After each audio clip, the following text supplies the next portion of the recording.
பாக்கியலட்சுமி அடுத்த வர எபிசோடில் பார்த்தீங்க அப்படின்னா இனியாவை பார்க்குறதுக்காக நிதிஷ் வந்து ஆஃபீஸ்க்கு வருவார். இருந்தாலும் பார்த்தீங்க அப்படின்னா அவரை வந்து ஆஃபீஸில் உள்ள யாருமே வந்து அலோவ் பண்ணவே மாட்டாங்க. அதுக்கப்புறம் வீட்டுக்கு வந்துட்டு இனியா வந்து அவங்க ஃபேமிலிக்கிட்ட நான் ஒரு முக்கியமான முடிவு எடுத்திருக்கேன் அப்படின்னு சொல்லிட்டு நான் வந்து நிதிஷை டிவோர்ஸ் பண்ண போகிறேன் அப்படின்னு சொல்லிட்டு சொல்லுவாங்க. உடனே எல்லாருமே ஷாக் ஆனாலும் சரி இதுதான் கரெக்டான முடிவு அப்படின்னு சொல்லிட்டு எல்லாரும் ஏற்றுப்பாங்க. நாளைக்கே வந்து அட்வொகேட்டை பார்த்து இந்த டிவோர்ஸ்க்கான வேலையை வந்து ஸ்டார்ட் பண்ணலாம், கண்டிப்பாக இதுக்கு டிவோர்ஸ் கிடச்சிரும் அப்படின்னு சொல்லிட்டு ஃபேமிலியில் எல்லாரும் இனியாவுக்கு சப்போர்ட் பண்ணுவாங்க. அதுக்கப்புறம் பார்த்தீங்க அப்படின்னா பாக்கியாவும் இதுக்கு சப்போர்ட் பண்ணுவாங்க. இன்னொரு சைடு வந்து இனியா வந்து அவங்க அம்மா முன்னாடியே அந்த தாலியை வந்து கழட்டிடுவாங்க. ரிலேஷன்ஷிப்பே வேணான்னு ஆயிடுச்சு, இனிமேல் இந்த தாலி எதுக்கு அப்படின்னு சொல்லிட்டு இனியா வந்து சொல்லுவாங்க. பாக்கியாவும் பார்த்தீங்க அப்படின்னா இனியாவோட முடிவுக்கு வந்து ஒன்று கூட வந்து தப்பாக எதுவுமே சொல்ல மாட்டாங்க.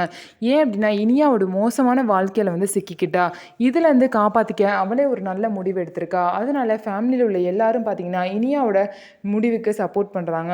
ஸோ இனியாவுக்கு டிவோர்ஸ் கிடைக்குமா கிடைக்காதா, இனியா வந்து அவனை விட்டு பிரிஞ்சு ஒரு நல்ல வாழ்க்கையை வாழ்வாளா அப்படிங்கிறத பொறுத்திருந்து பார்க்கலாம். அப்படியே வந்து நிதிஷ் வீட்டிலேருந்து பிரச்சனை பண்ணாலுமே அதெல்லாம் சமாளித்து எப்படி டிவோர்ஸ் வாங்க போகிறாங்க அப்படிங்கிறதையும் பார்க்கலாம்.